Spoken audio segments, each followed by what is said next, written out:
இன்றே டவுன்லோட் செய்து உங்கள் ஃபேவரட் ஷோக்களை என்ஜாய் பண்ணுங்க. ஏற்கனவே உங்க அம்மாவும் சித்தியும் வீட்டில் இருக்கிற ஆம்பளைங்களை ஒழுங்கா மதிக்கிறது இல்லைன்னு எனக்கு ரொம்ப நாளாவே ஒரு சந்தேகம் இருந்துச்சு. இல்லங்க, அவ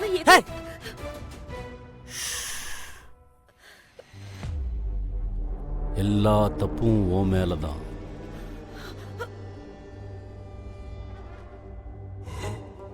உனக்கு சுத்தமா அறிவே இல்லை.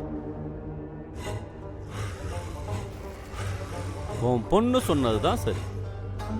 அவ சொன்ன மாதிரி உனக்கு ஒண்ணுமே தெரியல.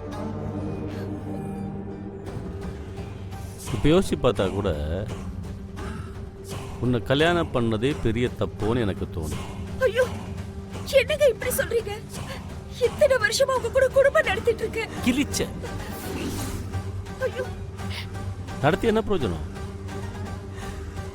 இன்னைக்கு நீ பெத்த பொண்ணு உன்னை எடுத்து பாடம் சொல்லி கொடுக்குற அளவுக்கு வாய்க்கிலேயே பேசுறா. ஆனா உன்னால இவளுக்கு என்ன பேசணும், எப்படி பேசணும், இதெல்லாம் சொல்லி கொடுக்கவும் தெரியல. இந்த குடும்பத்தை எப்படி நடத்தணும்னு தெரியல. நேத்து வந்தவ அவ என்னெல்லாம் சொல்றாளோ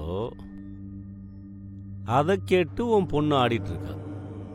ஒரு விஷயத்த பாரேன், நம்ம பொண்ணு கல்யாணத்தை நாம நடத்துறதுக்கே அவகிட்ட தான் பொறுப்பை ஒப்படைக்க வேண்டியதா இருக்கு. ஒரு அம்மாவா அவளை உன் கட்டுப்பாட்டில் வச்சுக்க தெரியாததுக்கு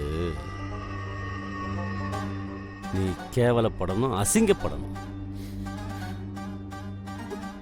வெளியே போய் பாரு, ஒவ்வொரு வீட்லயும் பொம்பளைங்க பெத்த பொண்ணை எவ்வளவு கண்ணாசையில் வச்சிருக்காங்கன்னு. அது உனக்கு தெரியலையே? என்ன மன்னிச்சிடுங்க. என்னத்த மன்னிக்கிறது?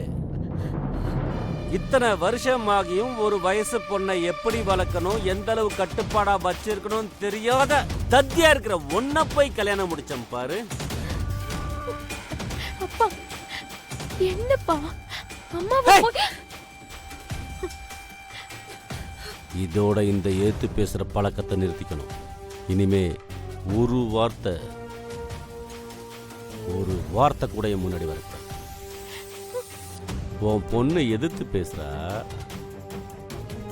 அவளை பேச விட்டு வேடிக்கை பார்த்துட்டு இருக்கல்ல. இப்படி பெத்த பொண்ணுக்கு எப்படி பேசணும், எவ்வளவு பேசணும், எங்க பேசணும் சொல்லி கொடுக்க துப்பில்லாத ஒன்னால எனக்கு என்ன பிரயோஜனம்? ஒரு பொண்டாட்டியாவும் தோத்துட்ட, ஒரு அம்மாவாவும் தோத்துட்ட. உன்னெல்லாம் என் பொண்டாட்டின்னு சொல்லிக்கிறதுக்கே கேவலமா இருக்கு.